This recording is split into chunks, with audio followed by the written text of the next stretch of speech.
Ayan. Noong panahon ni Marcos mga bossing, lumakas yung NPA, Marcos Sr. Tapos mas lalo pang so nilabanan niya yan. Medyo humina nung naging si Cory yung presidente, mas lalong lumakas. Mas lalong dumami.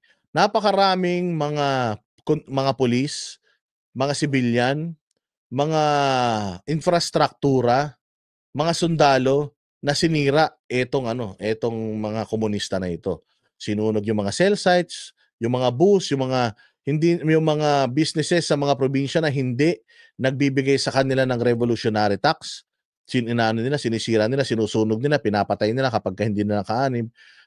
Kahit may ceasefire, pag nakita nila itong mga sundalo, babanatan nila, kahit naghahatid lang ng ayuda, i-ambush nila. Ganon din yung mga pulis. Kung matatandaan ninyo, yung huling ang ginawa nila is yung kahindik-hindik na pagpapasabog nila doon sa football player ng FEU. Noon, noong panahon ni Marcos, lumakas yan. Ngayong panahon ni PRRD, naubos yan. Naubos ang mga punyeta na yan. At hanggang ngayon si Inday Sara gusto niyang ituloy-tuloy yung pag-ubos sa mga to. Tingnan mo ang ginagawa ng mga hayop. Sila mismo ang nagfa-file ng impeachment complaint kay Inday Sara. Bakit?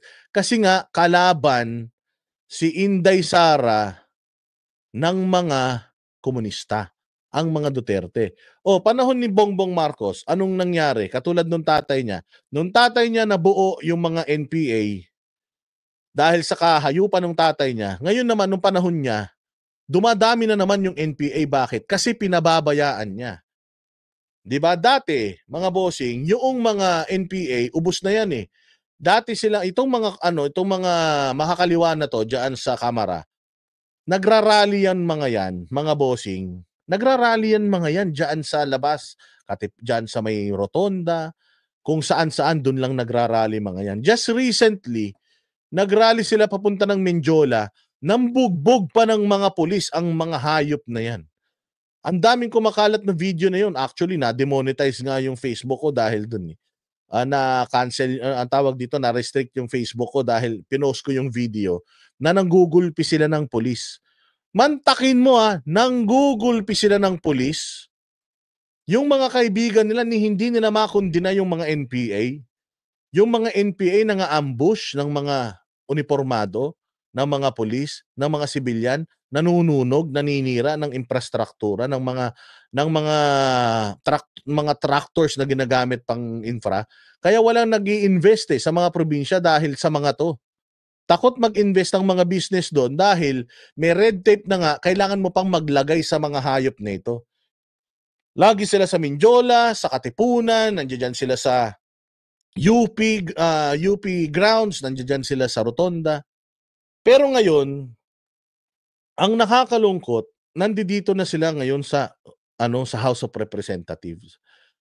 Ginamit na nila yung the very halls of this august body, yung Congress, para magplataporma, para propaganda. Diyan na sila nagrarally. Hinayaan ng Kongreso na itong mga makakaliwang ito na pumapatay ng mga sundalo, pumapatay ng mga pulis, pumapatay ng mga sibilyan, hinayaan nila na magamit yung kanilang bahay.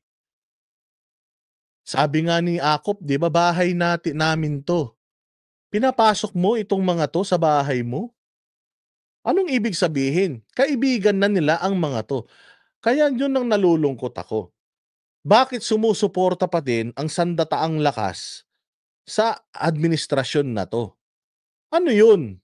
Pinatawag nila etong mga to para mag-picture taking sa Congress. Tapos, si Romualdez, ipinatawag din yung mga opisyal ng military sa kanyang opisina na tila mo siya ang presidente.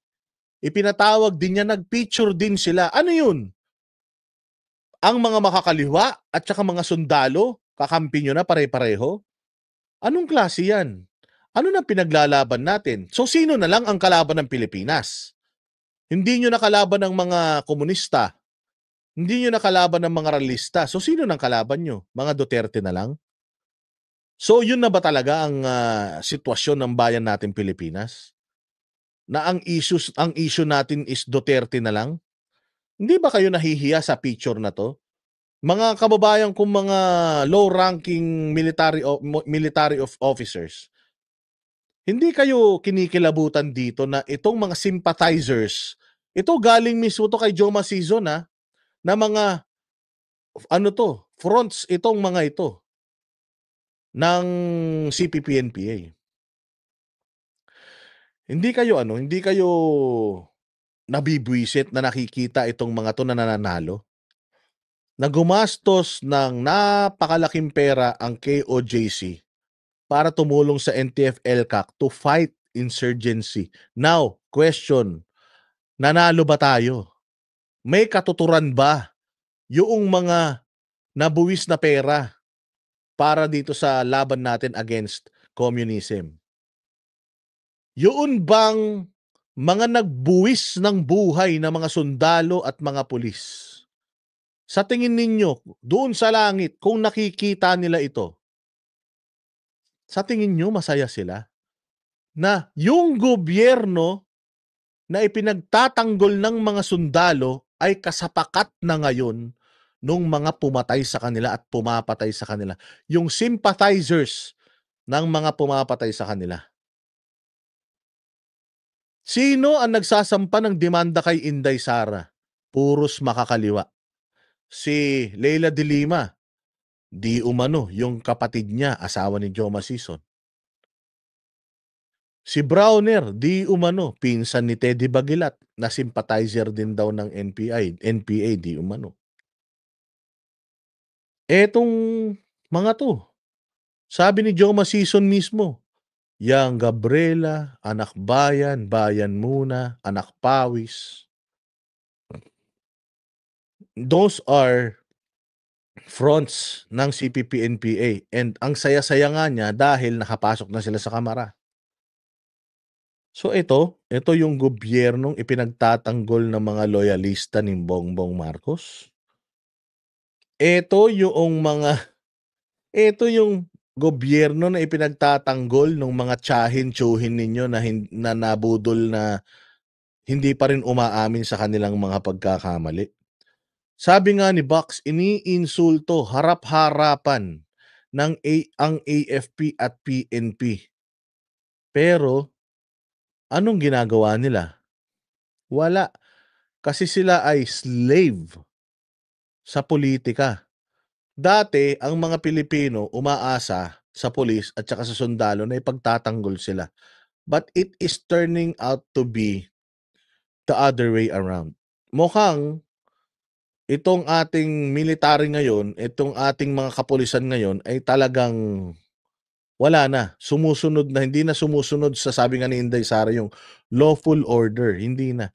Sumusunod na sila na kinakain na nila yung mga suka nila, kinakain na nila yung mga, yung alam mo yun, yung, alam mo naman yun for a fact na ang daming namatay na mga sundalo sa laban natin sa insurhensya simula pa nung panahon ni Marcos Sr. hanggang ngayon, ang dami nang namatay. Tapos yung mga sympathizers nung pumapatay sa kanila, kakampi nyo ngayon. Galit na galit kayo doon sa war on drugs ni PRRD, na karamihan naman sa mga nagiging biktima mga pusher at mga durugista. Pero etong mga 'to, never nagkondena sa mga ginawang kahayupan ng mga NPA. Never. Bakit? Kasi nga, kaya nga sila tinawag na Makabayan Black, kaya nga tinawag sila ng mga makakaliwa, it's because sympathizers sila ng mga komunista na yan. So sana, kaya nga gusto kong mangyari, i-like and share ninyo ito para maintindihan ng taong bayan, lalo-lalo na ng mga walang pakialam sa Pilipinas, na ito na yung estado ng bayan natin ngayon at ito na yung ipapamana natin sa mga magiging mga susunod na henerasyon. Ang Kongreso ng mga komunista at ang silent or undeclared martial law wala ng malayang pagpapahayag. Wala na, bawal ka ng magpahayag kasi 'pag nagpahayag ka, sabi nga ni Barbers, kapagka may mga masasama silang sinasabi sa Quadcom, sampahan sila ng kaso. Kahit na yoong Quadcom hearing naman ginaganap publicly, hindi ka na puwedeng magsalita ng against sa kanila. Kailangan nakapila ka, kailangan nakariles ka. So, kaya sana magising ang taong bayan at, tigilan na itong ganitong klase ng pagwawalang-bahala sa mga kahayupan na nangyayari sa bayan natin. Nung nakita ko 'tong picture na 'to, disgusted talaga ako. Sabi ko hindi ito yung ano, hindi ito yung gusto kong Pilipinas na maging. Kasi papunta na tayo dun sa edad na ano na rin tayo, eh, patapos na rin yung ating yung ating time dito sa mundo. So, gusto natin na yung iiwanan natin na Pilipinas sa mga mahal natin sa buhay, gusto natin maayos. Sabi ko nga sa inyo, ako nagpupunta ako dito sa abroad, nakikita ko itong mga, kaginhawaan dito sa mga kung saang bansa kami nagpupunta nila banat-bay. Gusto namin maranasan 'yun nung mga henerasyon.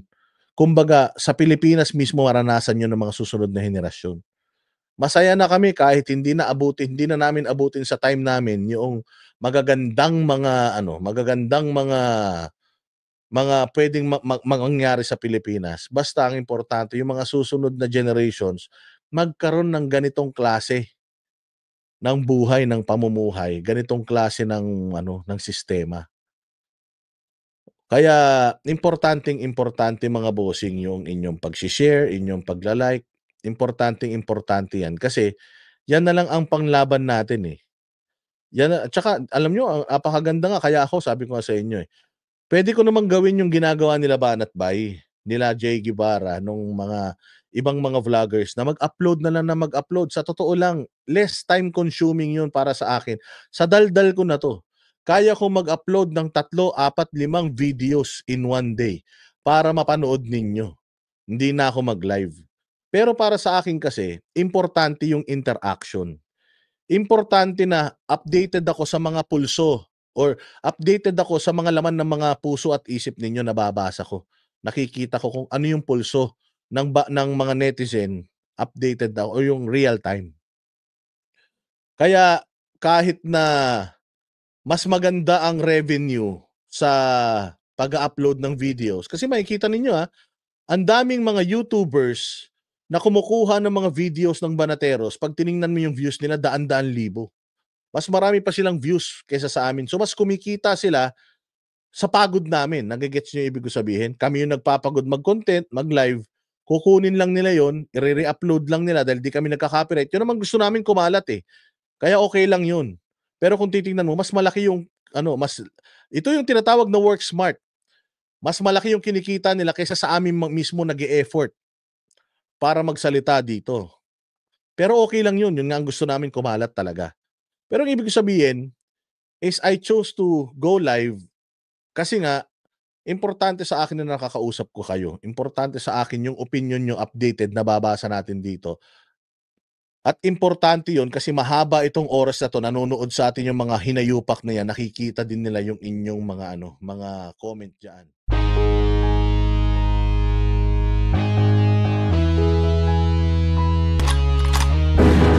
Yan ang Banateros, wala